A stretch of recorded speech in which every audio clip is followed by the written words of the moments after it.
How much is a human life worth? In the United States, regulators use a statistical value of roughly $10 million per life for policy decisions. In the European Union, it's about 4 million euros. In Vladimir Putin's Russia, the answer is far more precise. The state will pay up to $160,000 to the family of a soldier killed in Ukraine. In regions where the average salary is $400 a month, that is generational wealth, enough to buy an apartment, a car, and escape poverty forever. There is just one condition. Someone has to die first. In my 4 years of working in a morgue, I have seen so many mothers' tears that you could create a new sea out of them. But it is wild to me when I hear how a mother herself sends her child there, knowing perfectly well that he might not return. And the son goes just because his mom told him to. Many men go because their wife asked them to. And it's terrifying. When Russia launched its full-scale invasion of Ukraine in February 2022, Western economists made a confident prediction. The Russian economy would collapse under the heaviest sanctions ever imposed on a major nation. 4 years later, the opposite appears to be happening. Russia's GDP grew over 4%. Real wages have risen.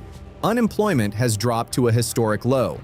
In many of Russia's poorest provinces, places that have been economically stagnant for decades, there is a visible consumer boom. New apartments, new cars, debt paid off, savings accounts with balances that families had never imagined. So were the sanctions a failure? Is Russia winning the economic war? No.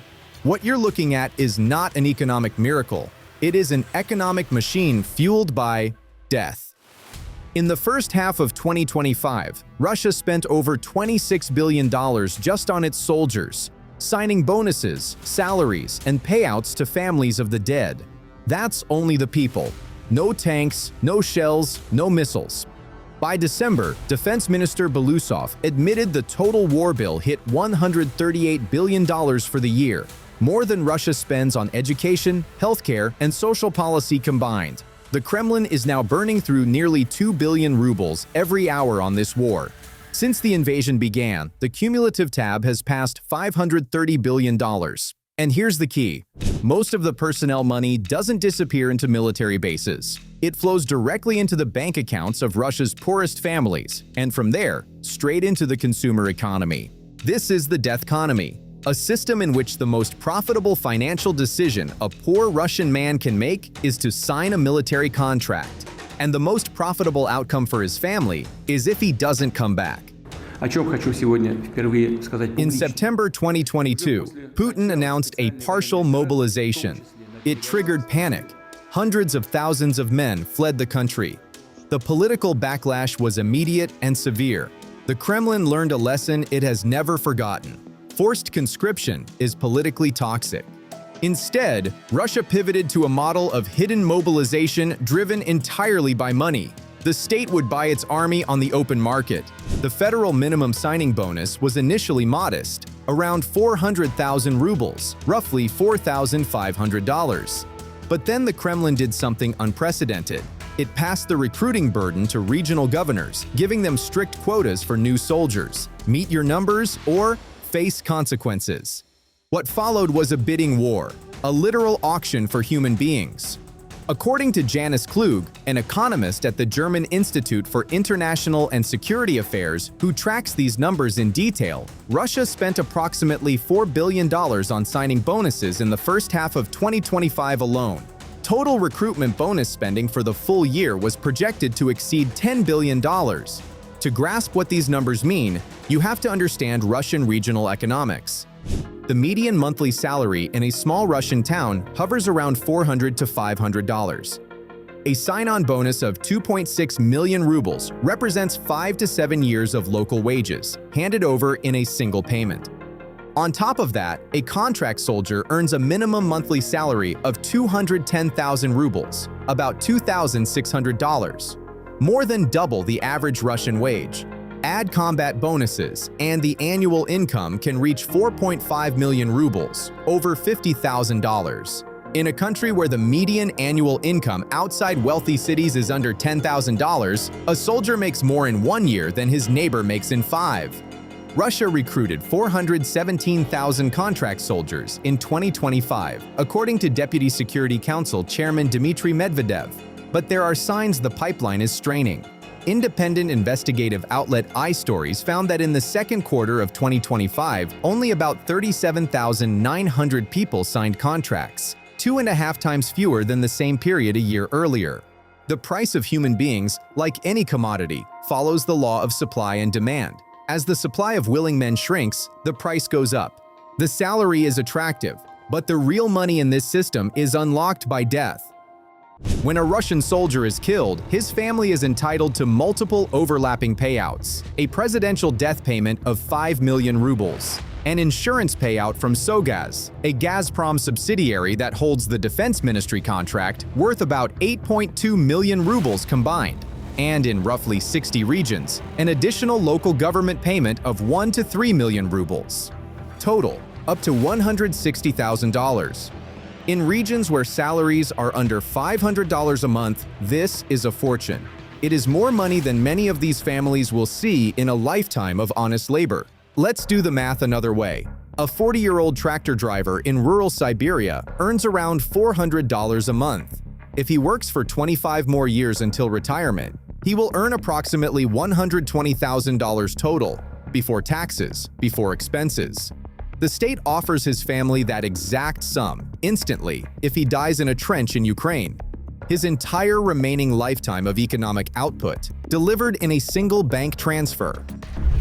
This system has generated its own grotesque pathologies. Russian investigative journalists and courts have documented the emergence of so-called black widows, women who deliberately marry soldiers heading to the front in order to collect the death benefits when, not if, they are killed. In one documented case, a woman working in a military recruitment office married a drunk, untrained recruit the day before he shipped out. She didn't attend his funeral. She collected the money before his death certificate was even issued. The dead man's brother sued to annul the marriage, and a court ruled it was a sham entered into solely for financial gain. In Siberia, 4 people were arrested as part of a criminal ring: a woman, a corrupt police officer who identified targets, and 2 accomplices. The woman had married and collected death benefits for 4 different soldiers. Total haul, 15 million rubles, split 4 ways. In a live-streamed video, a 27-year-old Siberian mother of 3 openly described her strategy: marry a soldier, register her children in his name, collect the monthly payments while he's alive, and then cash in the death benefit. Her exact words, paraphrasing, "We'll go to the seaside, and then he'll be killed there, knock on wood." Perhaps the most surreal illustration came from Russian state television itself. In July 2022, the channel Russia 1 aired a segment about a tank commander killed on the 3rd day of the invasion. His family used the death compensation to buy a white Lada, a budget Russian car. The reporter noted cheerfully that the soldier had always dreamed of a white car. The family's first trip in it would be to the cemetery.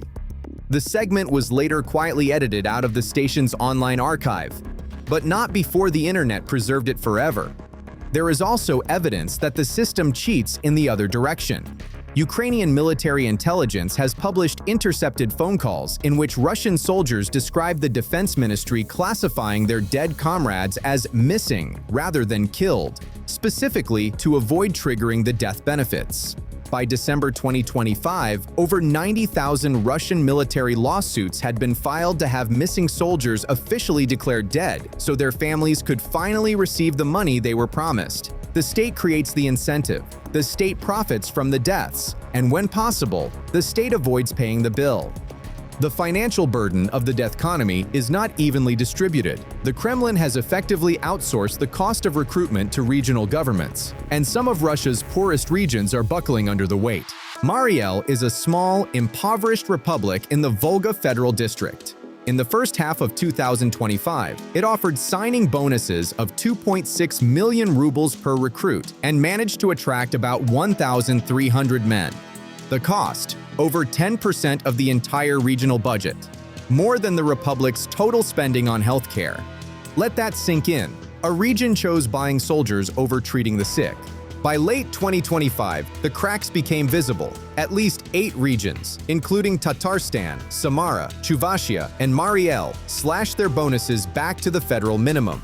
Tatarstan's bonus collapsed from 2.7 million rubles to 400,000. Yakutia suspended injury payments entirely, citing budget shortfalls.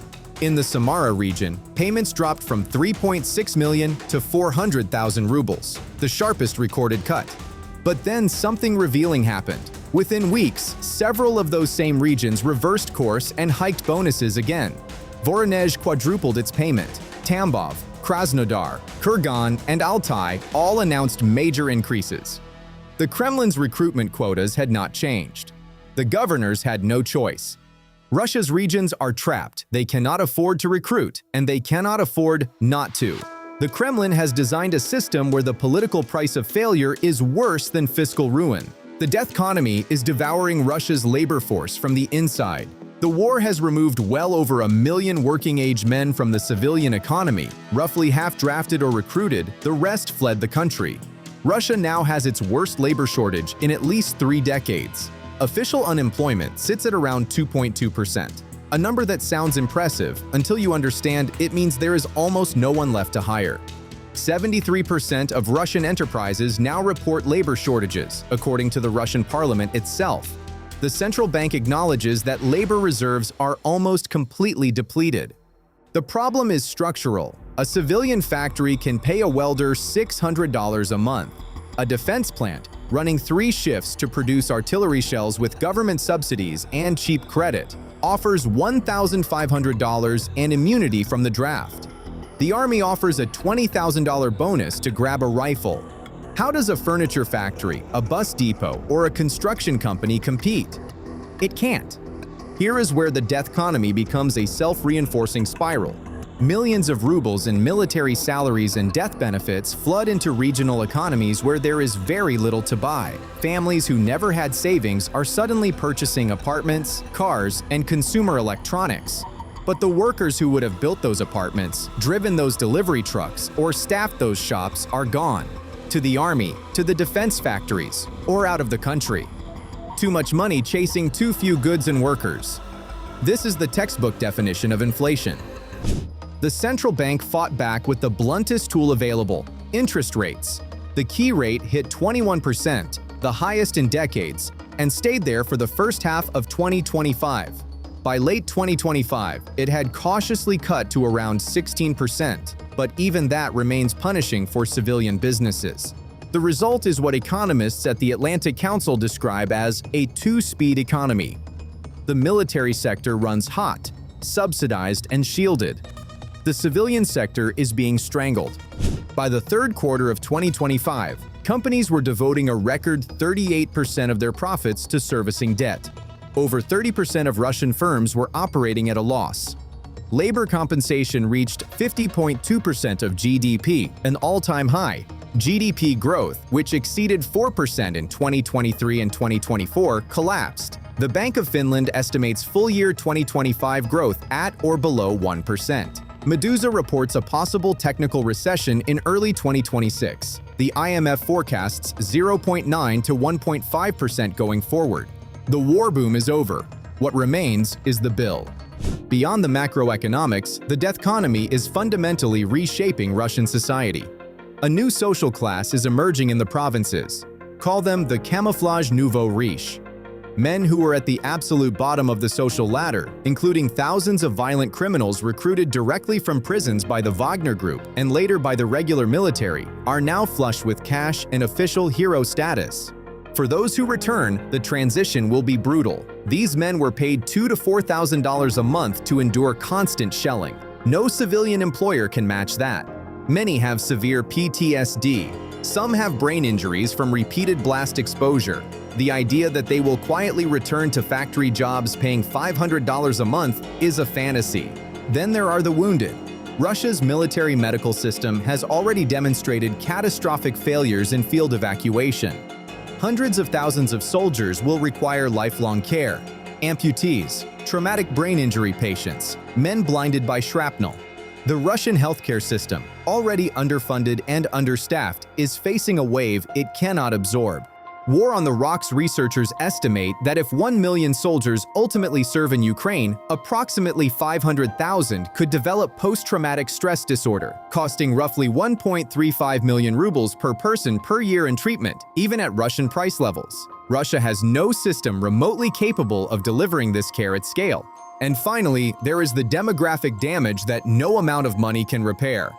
Russia was already facing a demographic crisis before the war. An aging population, low birth rates, and a shrinking working-age cohort. The war has accelerated all of these trends simultaneously.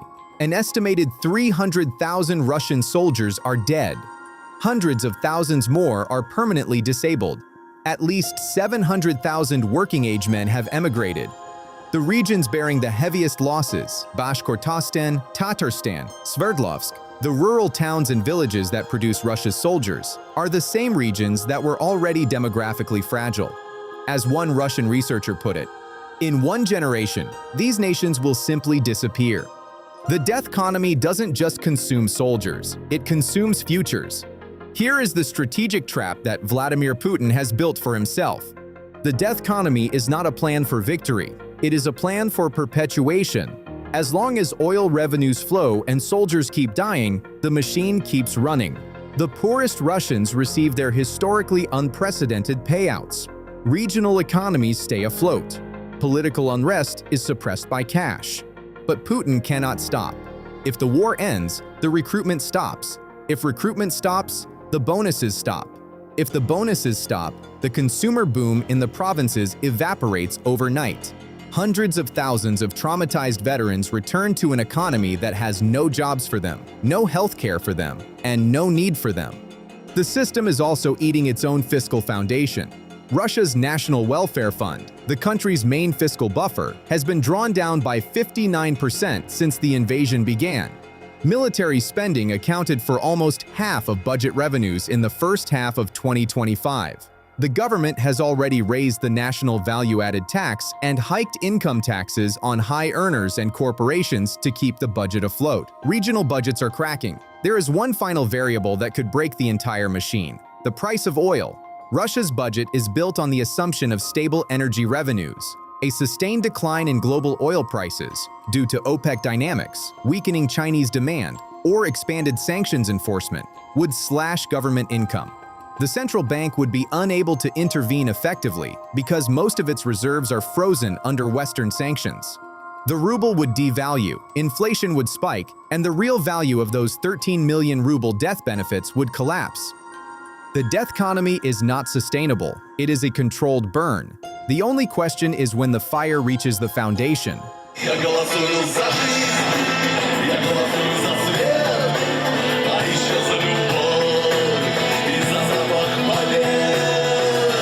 The Deathconomy is the most cynical economic invention of the 21st century. It transformed a national tragedy into a bloody social elevator. It gave Russia's poorest citizens the first real money they've ever seen, and it did so by turning their sons and husbands into a disposable commodity, priced, purchased, and liquidated on the open market. The question for the rest of the world is no longer, when will Russia run out of tanks? It is, how long can a civilization survive when its only growth industry is the death of its own people? If you want to understand the real mechanisms driving wars and politics, not propaganda, not talking points, but data, subscribe, and we'll see you in the next one.